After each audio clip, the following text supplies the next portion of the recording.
Welcome to the Empower Hour with Greater Nashua Mental Health. The Empower Hour will provide information and support about mental health, substance use, and behavioral health. Our goal is to share inspiring stories about transforming lives, to strike down stigma, and to encourage our community to reach out and get help when needed. Mental health is part of all of our lives. It's time we talk about it. I'm Dr. Cynthia Whitaker, President and CEO of Greater Nashua Mental Health, and it's time to get empowered. Hello, and welcome to the Empower Hour with Greater Nashua Mental Health. I'm Dr. Cynthia Whitaker, and I have the privilege of being the President and CEO at Greater Nashua Mental Health. We put on this Empower Hour show to help folks learn about the services we provide, as well as some tips and tricks that help folks with their own mental health. Today's show will be a little bit different in that we will be doing the show in American Sign Language.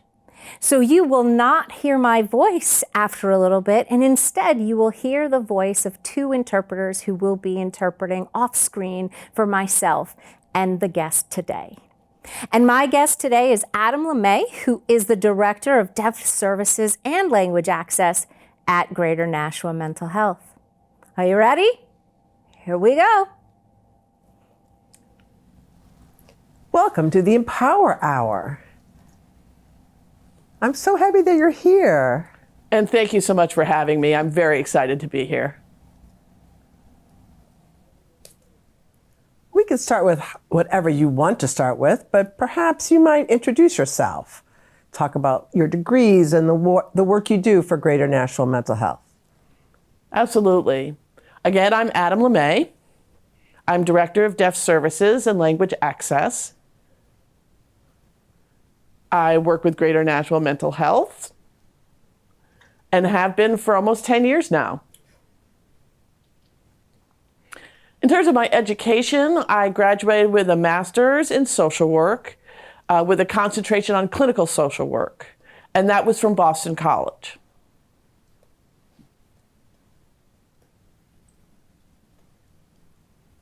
What made you interested in mental health and social work? Well, it really started quite some time ago. As an undergrad, I was studying at Gallaudet University, and there I was learning more about the struggles deaf people encounter in terms of accessing mental health services. The more I learned, the more I noticed the gaps. And I remember my own personal experience finding mental health services for my own use, and it was a real challenge to find someone who was fluent in American Sign Language. I also learned that the number of deaf professionals who are fluent in American Sign Language in this field is very small. So that was part of definitely the reason why. I wanted to fill a gap which is still there, but I wanted to at least take a step forward, and certainly that motivated me to take this on as something I studied and took on as a profession. That's how I ended up in the mental health field. Thank you for sharing your story. I really appreciate that.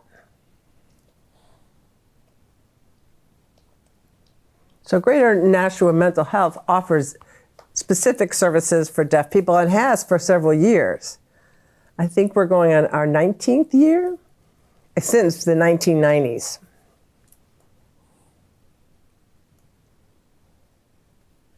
So do you know why the Deaf Services Program was ever started back then?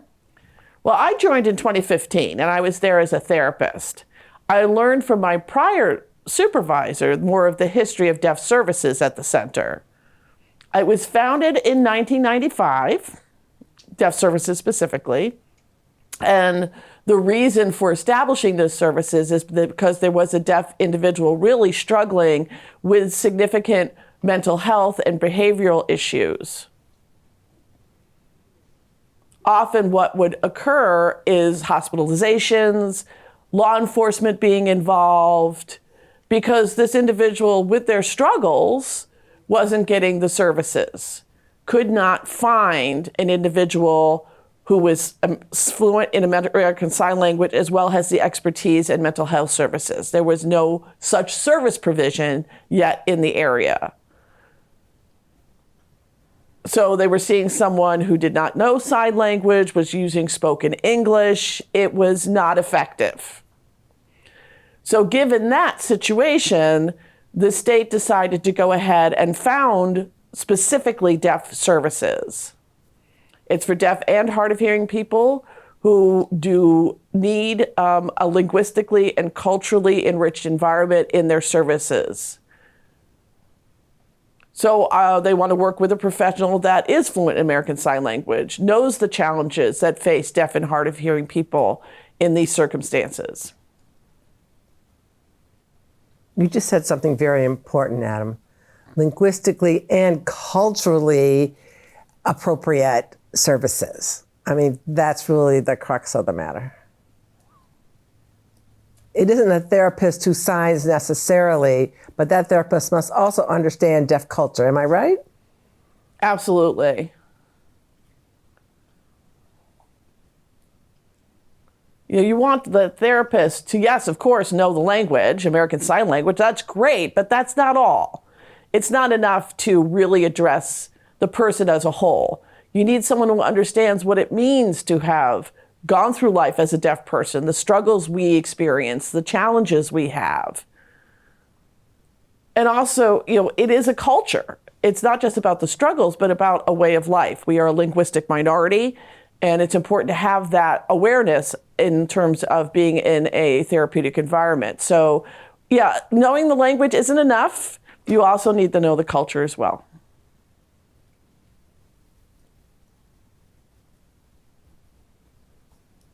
So you're citing the importance of both linguistics competence and cultural competence.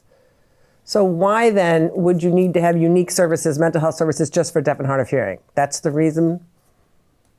Yeah, it was very important that these services were set up because, again, as we've mentioned, we're talking about linguistic and cultural access, but that also leads to appropriate therapeutic provision, the appropriate diagnosis,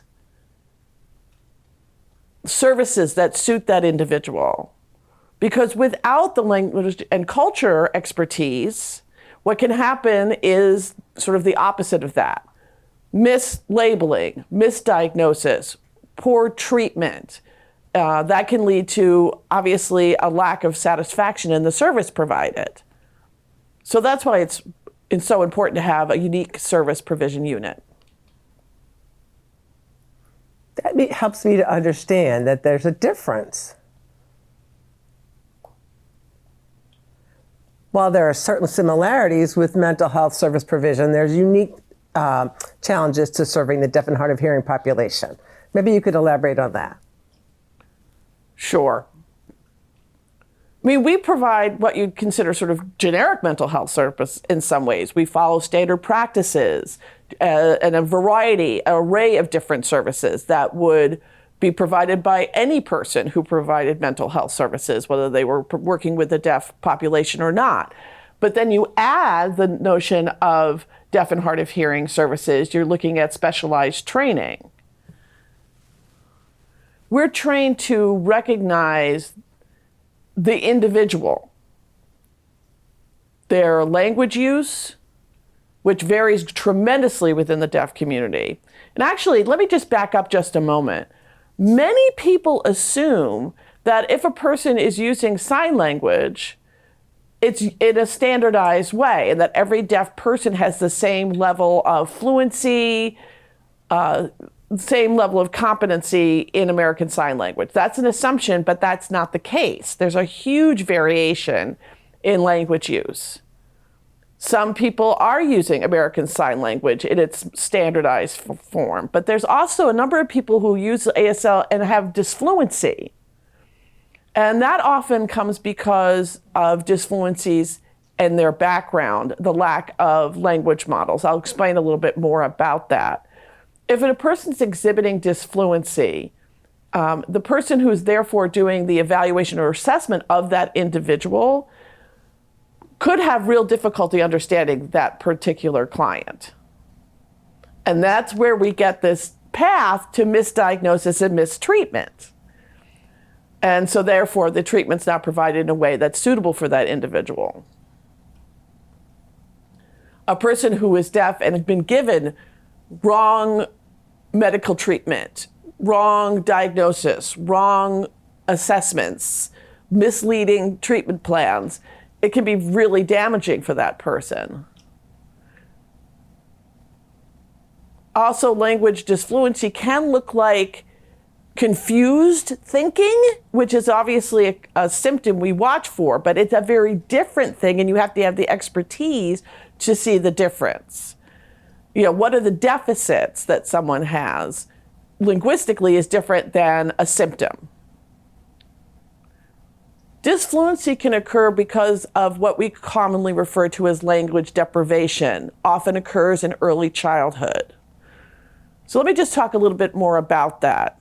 It's very common amongst the deaf community to have this language deprivation. Most of our population are born to parents who are not deaf. 90% are born to parents who are not deaf. So you have this family who suddenly has a deaf child, and they don't know what to do. It's a first for them.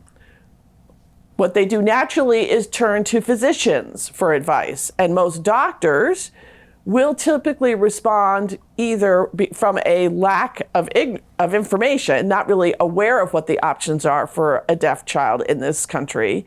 So they're going to go with suggesting cochlear implants, the use of hearing aids, huge emphasis on spoken English. So the doctor is going to take a treatment approach that's seeing it as something that needs to be cured versus examining it as a cultural phenomenon or as a linguistic phenomenon. There's no thought there of thinking about, let's make American Sign Language available for this infant. And that's the common experience for many deaf and hard of hearing children. They lack a solid language foundation in their early years, and that's how we get language deprivation as a norm for many of our deaf and hard of hearing people. And that impacts development. It affects cognitive development, social development, many aspects of someone's typical development pathways. Then these people grow up into adulthood. Because they lack certain skills, they have language disfluency because they haven't been given the opportunity to acquire American Sign Language early in their childhood. They struggle. They have challenges. Again, this is why it's so easy for that person to look as if they're demonstrating mental health symptoms when they're not. If you have a therapist or other mental health professional without the expertise in working with the deaf and hard of hearing person, they're going to have mistreatment, misdiagnosis, not assess in a way that actually is valid for that individual. So all of that is what led to establishing services particularly for deaf and hard of hearing people. And we bring on board professionals who know how to address the situation I just described. What are the challenges? What are the needs? That's why we got those services established. So your deaf services team really has a lot of expertise. Yes, we do. They know how to do linguistic evaluations, plus mental health evaluations, and then decide an appropriate plan based on their area of expertise. Because the language eval is very different from a mental health assessment. So they have to remember that the deafness is pervasive in this person's life. Exactly. You need someone with that expertise, as you already said. We're doing evaluations of a variety of kinds.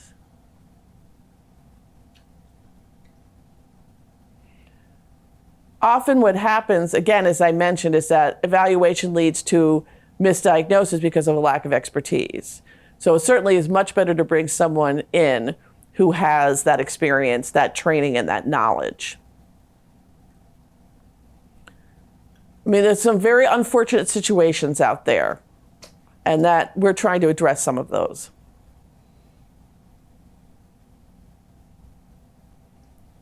from my experience with very sad situations, can then become more positive if they get the right person involved, the right person with the deaf expertise. I've seen improvement in our clients' mental health once they get the proper services through your program. That's why, obviously, a unique team is needed for this unique population. Yeah, I think it's really critical to have that. And you can see the hugely positive impact on outcomes.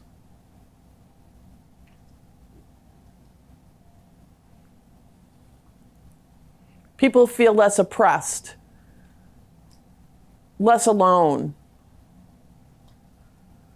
They finally feel some level of comfort and confidence and trust because they're going in to see someone without communication limitations.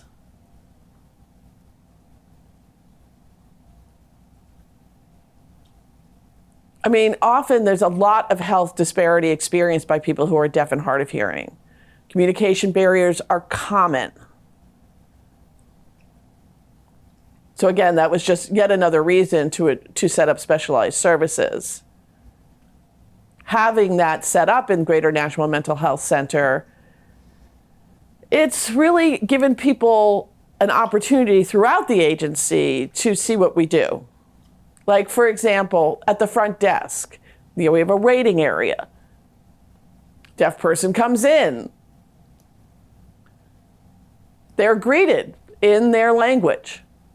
Someone will say, hi, good morning.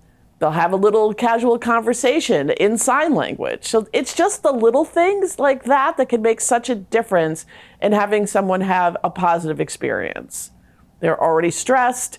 They're worried about communication accessibility. So to have that automatically addressed as soon as they come in is really a nice thing. Let's go back to another point. At the very beginning when this program was set up, you mentioned the state was involved in setting up this program.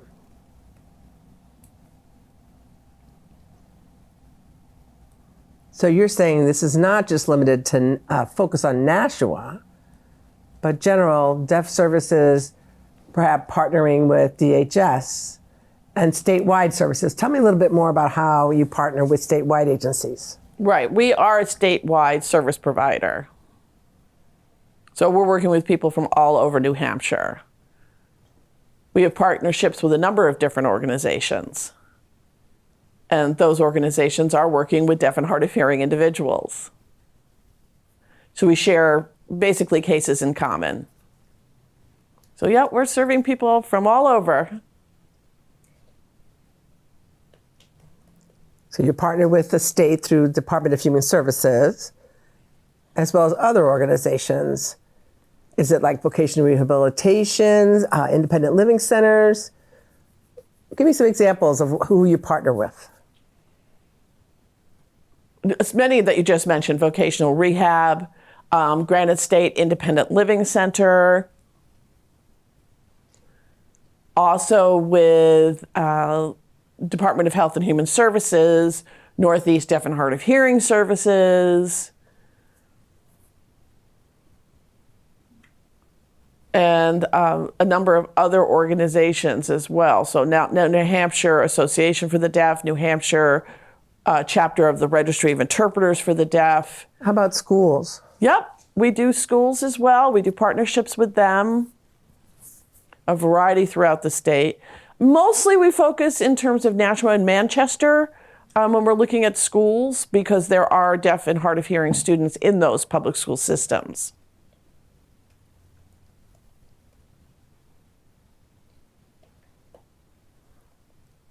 So your agency and your program deals with students from all ages, deaf people from all ages.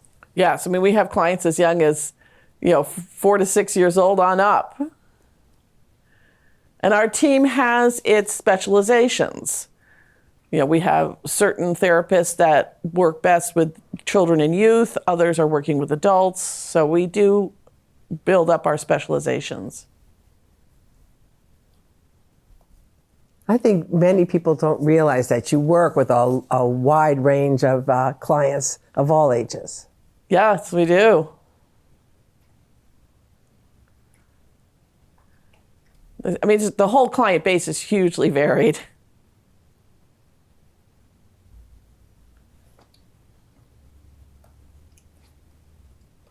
Tell me a little bit about your staff. Like, who do you have on your team? There's 8 people on the team, including myself. 5 are therapists, and that includes me as well. I'm one of those therapists. We have a case manager, and we have a supported employment specialist, and then we also have an American Sign Language English interpreter. So the 5 therapists, obviously their role is to offer those therapeutic services.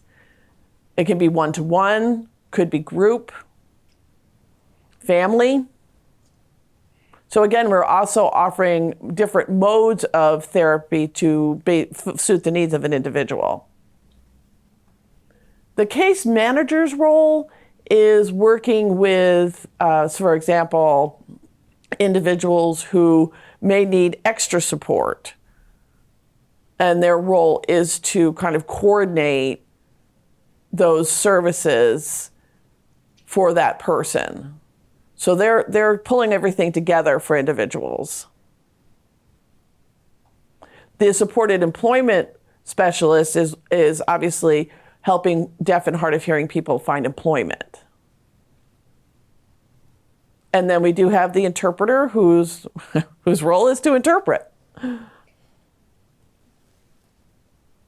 So that your interpreter does the staff interpreting, and perhaps with mental health or greater national mental health staff who do not sign.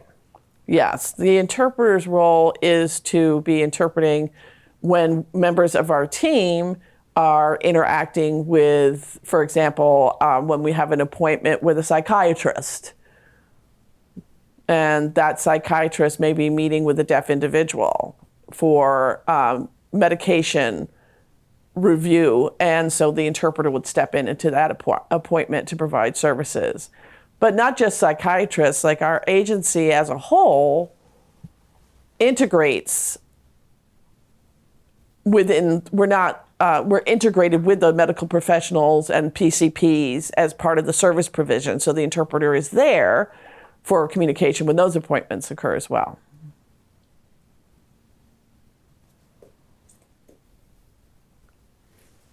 Before we had that program, the integrated program approach that you just mentioned, I mean, I've noticed your program really has its act together. You really know what you're doing. It's very helpful for members who have both mental health and physical disabilities, and to get served at the same place is really wonderful.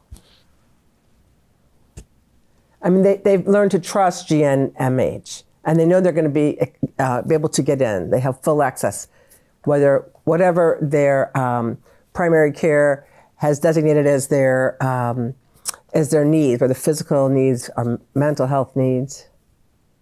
I guess I didn't realize that many deaf clients are also involved in that integrated program. That was news to me, but it makes so much sense.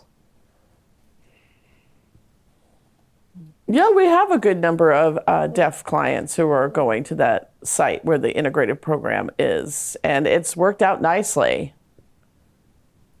I mean, as you said, it's nice for them to be able to address both their mental health and physical health concerns in one location. With access, yes, full access. Indeed, with full access, yes. I've heard so many stories of our clients going to doctors, say something simple like an eye exam, and they show up and there's no access. There's no interpreter has been provided. They thought when they made the appointment, they had made that request, but somehow it didn't happen. And the person at the desk might say, oh, you don't need an interpreter. It's just an eye exam. Yeah. And that is the common experience for many deaf and hard of hearing people.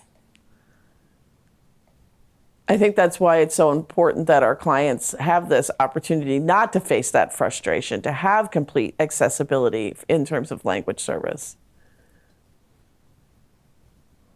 I remember back in the day when we didn't have the supported employment specialist for the deaf and hard of hearing. And I remember we'd be saying like, hey, who can we get to work with this deaf person? And we would refer them to a hearing employment specialist, and it just never seemed to work out. And those clients never found work. And so they didn't stay in the program very long, or they found a job and didn't stay in that very long. But now we find that we have the dedicated employment specialist just for the deaf and hard of hearing, and I'm finding so many of our clients are having positive experiences in that program. Yes, I've seen those outcomes. Once we've established that position and the person stepped into the role who was American Sign Language fluent, I'm trying to think how long. It's been almost over 2 years I think you're now. Right. I think it's it is really that made long. a difference. I mean, the position was set 4 years ago. And it was filled originally by someone who wasn't deaf, but was American Sign Language fluent. Now it's filled by a deaf person who is also obviously American Sign Language fluent. But either way, we were seeing a huge gain in outcomes.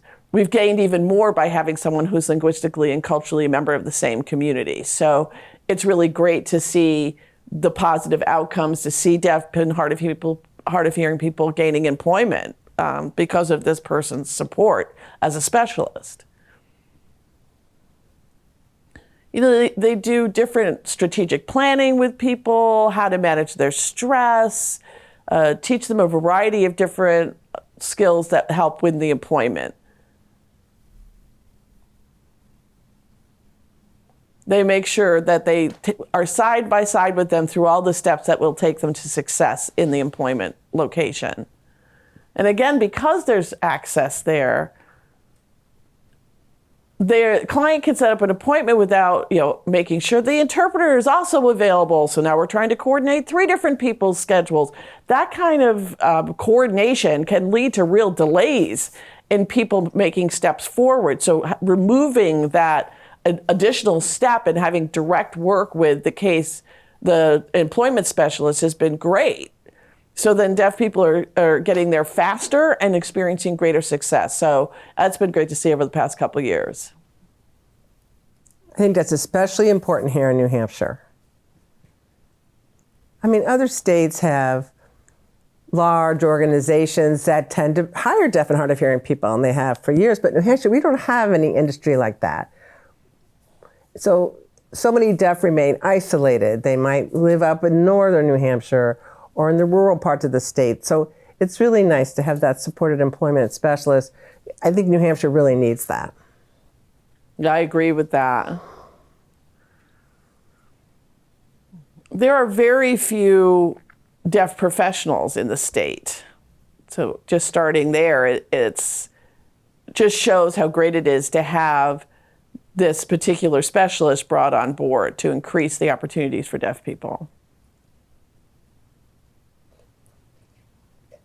One thing I'm extremely proud of for GNMH is that I'm very proud of our deaf staff. I'm very proud of the deaf professionals. Your team, Adam, is just quite impressive. Yeah, they are wonderful. They're a great group, and we're getting larger, which is always great to see as well. We're growing the numbers of professionals that can provide services here in New Hampshire.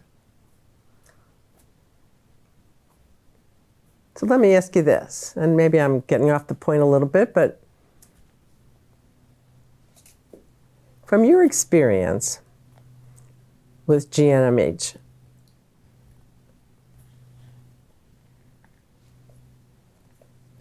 do you believe that having the deaf program benefits the rest of the organization? Internally or externally? Internally. Okay, yeah, I do think it does benefit the whole agency. I just want to make sure my answers fit the question. So if we're talking internally, yes, I think the fact that we are collaborating with departments within Greater Nashua Mental Health has been a very positive thing. We do a lot of collaborative work, like, for example, the emergency services.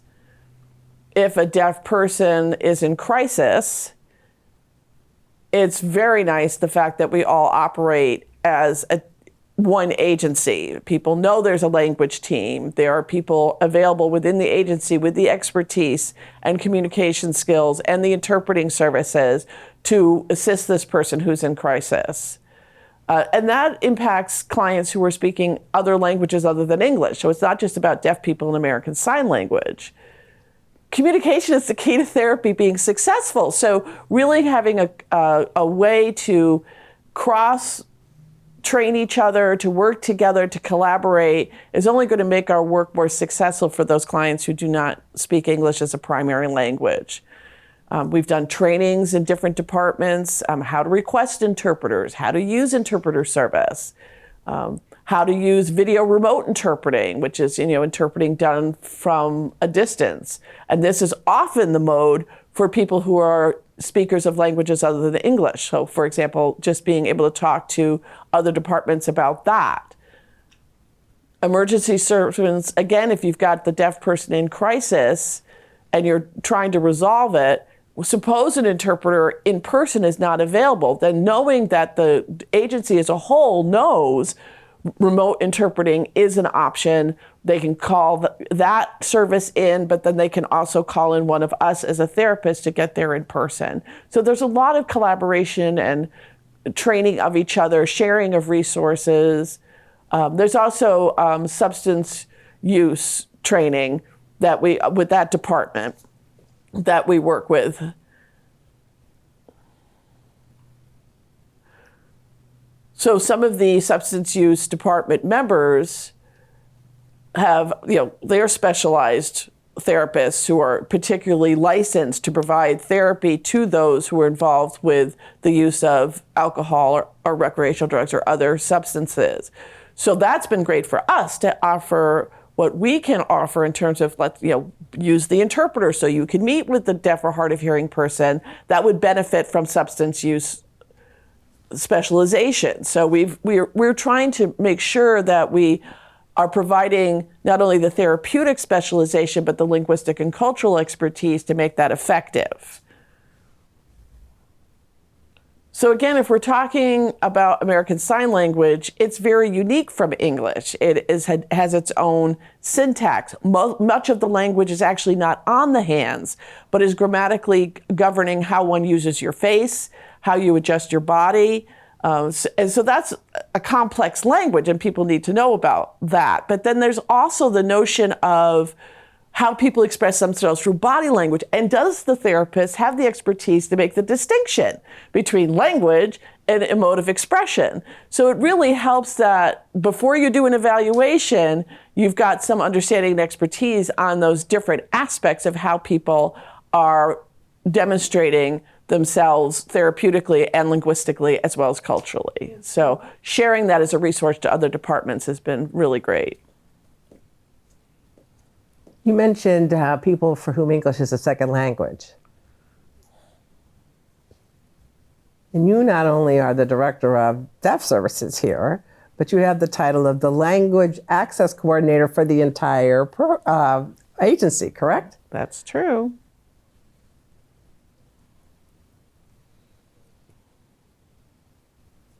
So I guess from your own experience from the ASL community, you understand the need for access for people who speak foreign languages. And I think because of your influence, we as an agency are better with foreign language speakers who come to our door. Yeah, I think that's very true in that description. It's like, again, American Sign Language is a minority language in this country. And we are serving many people who come into this country who are using minority languages. So there's some premises that are very much the same. You're dealing with minority language users, and they are going to have some similarities in their experiences of challenges, of barriers to access, and to mental health services.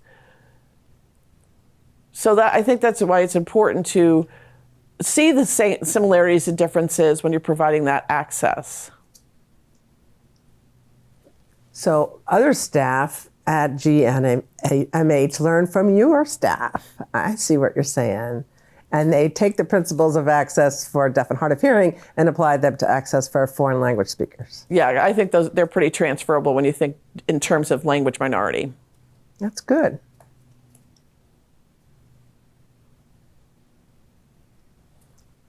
How were you involved in the deaf community outside of Greater Nashville Mental Health? Yeah, so outside of the agency, we're doing a lot of public awareness, education to various organizations, to various providers who may be unfamiliar with deaf and hard of hearing people. We do provide a lot of that kind of general awareness building on language, on culture, on American Sign Language. Also talking about rights to access. Not everyone's aware of the laws that, for example, cover the provision of interpreting services, whether we should be using a certified deaf interpreter, depending on the linguistic needs of a given individual. You know, it could be that we're reaching out to a physician's office and we'll give them the basic 101 explanation of why the appointment's going to need interpreting services, to talk to the front desk person perhaps and talk to them about what might make the person feel welcome, that they are coming. We may take it up the chain and talk to managers as well. But also, we share clients with a variety of organizations. So we may go in and, again, give talks on a broader sense of, what does it mean to be culturally deaf? What does it mean to provide mental health services to someone who's deaf or hard of hearing?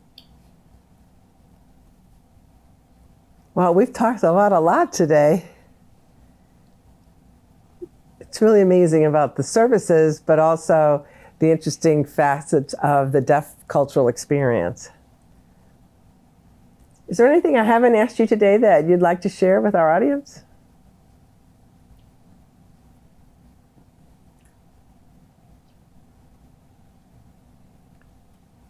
Well, one thing I could add is you mentioned this is about New Hampshire and that we're a small rural state, small pool of professionals with the expertise available to serve the deaf and hard of hearing people here in New Hampshire when you compare that to other states. They may have more resources than we may have. Every state has its own culture, if you're talking about culture.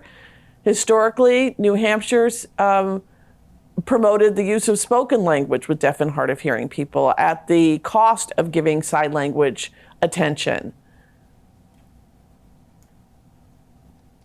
The state of New Hampshire never did have a school specifically for deaf youth and children, whereas other states have had that and still do. There's a lack of deaf-centric organizations, opportunities, educational resources. So there are limitations when we consider the big picture of what New Hampshire has and doesn't have. So trying to create some sense of a deaf-centric service center has really been important. When you're looking at children in public schools, often that decision is being made by their local school district. That can be challenging when there's a lack of expertise in that particular child's district. So that's going to have a long-term impact on that deaf or hard of hearing child's future. So I just sort of wanted to add that on to get a slightly different picture of New Hampshire it's a unique state compared to some others.